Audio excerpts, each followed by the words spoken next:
We have with us today Johannes Steinbeck. He's with our Silver Spur office. Thanks for joining us. I know you're busy. Thank you, James. So why don't you introduce yourself and tell us a little bit about how you ended up in real estate in Palos Verdes. Johannes Steinbeck, RE/MAX Silver Spur office. I came to Palos Verdes about 3 years ago. Physically moved to Palos Verdes from the Silver Lake downtown area. I have a 5-year-old daughter, and we were looking for an excellent school district. That's great. And we were talking a little bit before the meeting started about your knowing the market. You said it's imperative to know the market, and what do you do to stay in touch with what's happening out there in pricing? So I think it's important to stay in touch with your fellow agents, first of all. So I built strong relationships in the marketplace. You really have. I go to Brokers Open every Tuesday. Actually looking forward to that, and I'm very upset if I miss that. It's picking up, so to stay current on pricing and inventory. More inventory. More inventory is coming to the market, so we can look at additional houses every week, so that's good. And yeah. What percentage of your business is listings as opposed to buyer leads? I have more buyer leads, I would say, or more buyer clients, but it kind of shifted a little bit recently. I did have kind of a 50-50 range recently. That's great. It's pretty good. And you said you stay in touch with your clients, past clients and current buyers and potential sellers. Do you have a system to do that, and how often are you on the phone? So my system is something I can probably work on a little bit better, a little bit more. Well, everybody can. I try to keep in touch. Of course, I'm in touch with the buyers I'm currently working with. I see I'm using a couple of tools where I can see what they're looking at.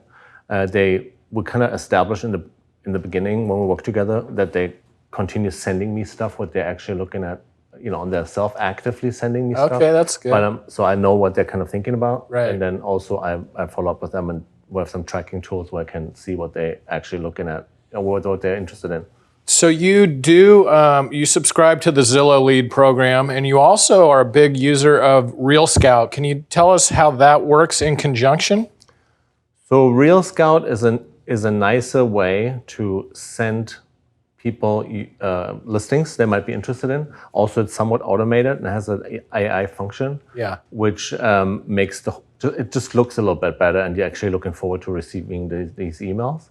And this also has a tracking tool. So my Zillow leads, the moment I get off the phone with somebody, they will get an invitation to that program based on the stats of that property that we're looking at in Zillow. And at the moment I meet them at the open house or at the showing, they're already getting this information on top of all kinds of information I'm sending them anyways about myself.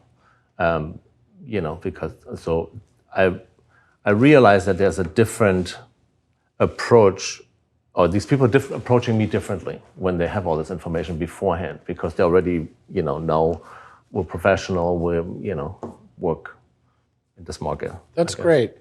So why did you join RE/MAX, and why have you stayed with RE/MAX? I came to the peninsula from Compass, and I was looking, they were just not relevant at that time. I don't know if they're still relevant. RE/MAX obviously owns that market. There were a few strong agents in the marketplace, and so I wanted to work with somebody who, who's relevant.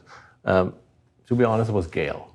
Okay, so there you go. Kudos to Gail. My first transaction on the peninsula with a client who came from Silver Lake, my neighbor from Silver Lake, which were looking for a new home, was a very complicated transaction, and Gail and I held it together. Oh, great! And so that's what happened. There you go. Here we go. So you were always very nice to me. So you did phenomenally well breaking into a relatively new market 3 years ago, and you've done phenomenal.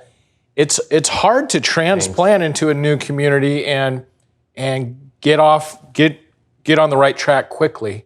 What did you do that made that happen? I think I went out initially to find out which view I like for myself the best.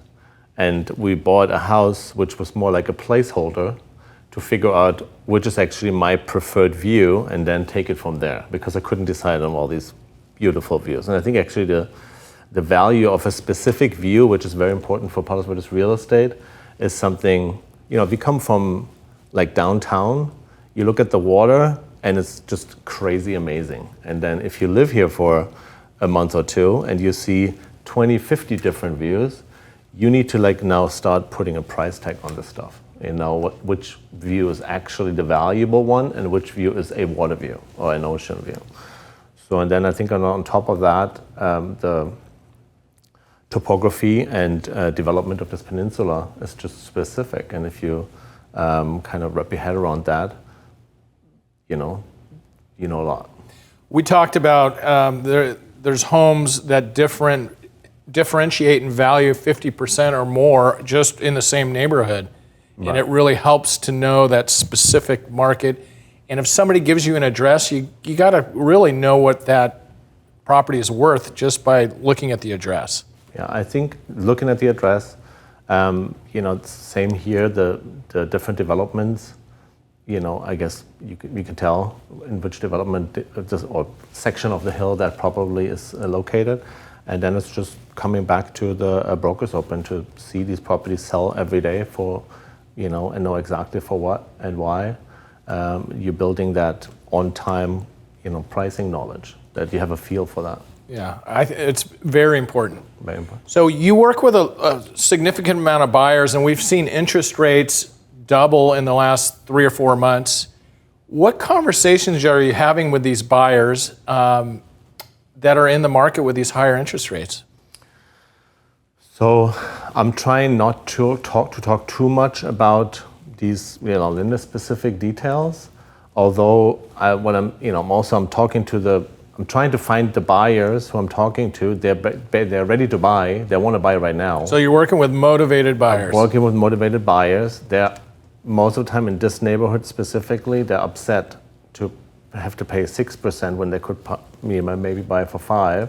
But if that's what it is, then they're just going to go with it. Of course, right now in this uncertainty or changing market, we have a little bit of a conversation what might last and what might adjust easier. And if values are going to sustain themselves. Yeah, and what's actually valuable in a house. So now, you want to maybe think about not buying that staging sofa, but maybe buying a nicer lot or a bigger view or a certain neighborhood which is more prestigious, because that might, or at least that's the perception of the specific buyers, that this is something that might last. That's great. Good information. So, I know you're very busy. Thank you for joining us this morning, and best of luck. Thank you, Tim.